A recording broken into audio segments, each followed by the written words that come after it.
Hi guys, Arthur here from Homeowner DIY. Guys, this is your quick tip of the week. So for my Ryobi cordless trimmer, what I need to do is replace the trimmer line. So I'm going to show you how to do that now. Alright, this is our material and tools list.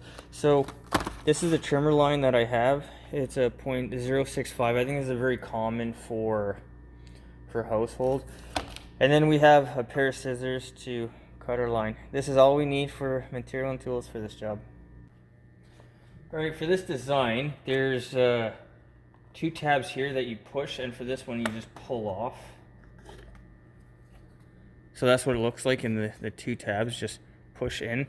And then this is the spool. So looking at the spool, it says rewind line in this direction. So if you're looking at this, you're going to go clockwise.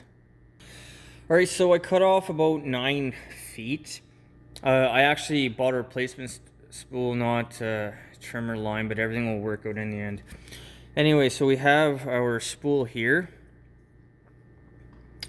And then we have a hole here and a hole here. It doesn't matter which one you use. So what you do is take the end in, put it into the hole, maybe about 1 inch. And then you're going to go clockwise, so in the direction of the arrow. So once again, we'll put this in like this. Go about 1 inch. And then you're going to start to wind in a clockwise direction. Make sure when you do this that you're winding it nice and tight. It doesn't have to look pretty. And go all the way until you hit the end.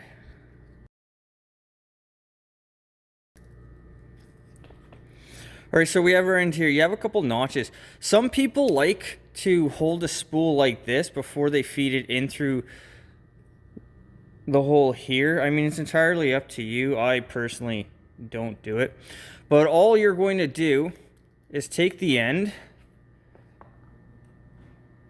put it into the hole,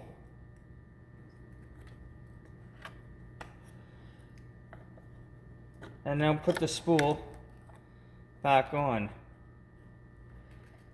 Give it a tug. Put our cover back on. Line it up with the holes. And now you're back in business.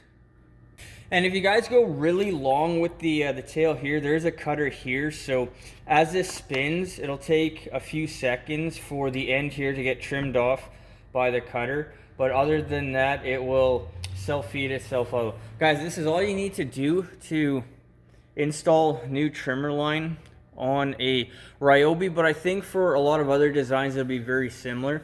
But this is how to put the trimmer line onto your trimmer so you can get back out onto the lawn. Guys, that's your quick tip of the week.